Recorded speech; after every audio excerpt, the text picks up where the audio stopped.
The Parliamentary Secretary for Employment. Thank you, Mr Speaker.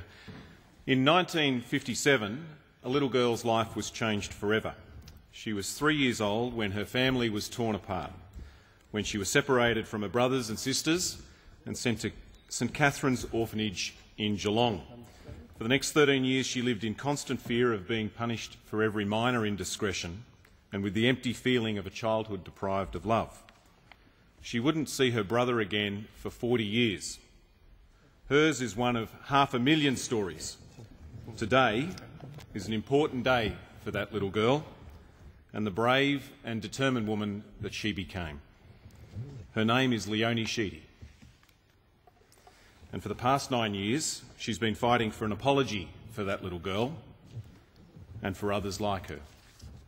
In 2000, she established a support group with Joanna Penglaze called Care Leavers Australia Network, Clare. And from a tiny office in Bankstown, in my electorate, they've helped hundreds of forgotten Australians. In 2004, their courage and tenacity prompted a Senate inquiry. In 2007, it earned both of them an Order of Australia. And now it has delivered an apology. Today I want to pay tribute to them and the hundreds of thousands of Australians that they have spent so many years fighting for.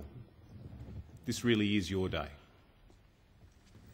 This morning the Parliament shone a light on a dark chapter of our history, until now unacknowledged and very much forgotten. For 500,000 children who were placed into institutions in the 20th century, the memories of their childhood cast long shadows. For many, silence was their best friend.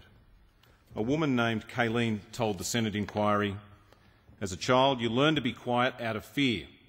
Nobody will hurt you if you're not heard." This apology means people like Kayleen need not be silent anymore. An apology can't undo the suffering. Nothing we say can undo the damage. For some, today will be like ripping off a scab, reviving hurtful memories they've spent a lifetime trying to forget. But for so many others, it'll help to heal these scars and start to set things right. One lady I met this morning said that since she'd heard that the nation was apologising, that the nightmares have finally stopped. I rang Vera Fuchs on the weekend. Vera's the oldest member of Clan. She has cancer and the doctors keep telling her that she doesn't have long to live. But she's been determined to hang on to hear her nation apologise. She told me, "I'm going on 99. I've been waiting a lifetime for this day." Vera's not here today. She's too frail. But she wants you to know that she's here in spirit. There are many people that deserve the thanks of this House for bringing this day about.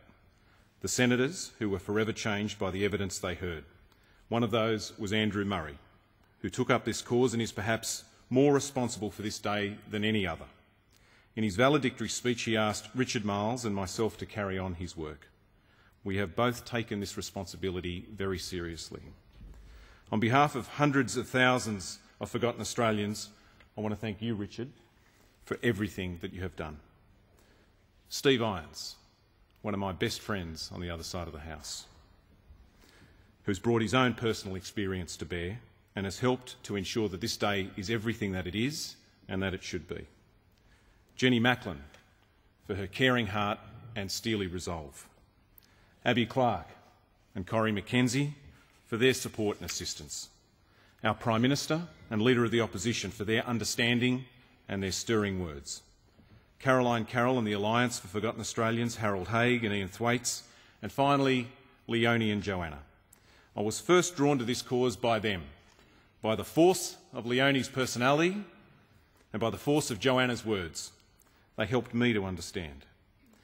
If you don't understand what we're doing here today, take out your childhood photos, tear them up and throw them out the window when you're driving home tonight. Then come back tomorrow and try and pick up the pieces and put them back together. That's what Leonie has been doing for the last 40 years. A few weeks ago, there was a story about Leonie in the Women's Weekly. Last week, she received an email from a woman who read that story. It reads, "Dear Leonie, I read your article and what caught my attention was the photo of your grandparents. And what attracted me was that I have the exact same photo, as they are my grandparents also." It appears that your father and my mother were siblings, and therefore we would be cousins. This is the power of what we're doing here today. Sorry might be an easy word to say, but an apology has the power to change lives.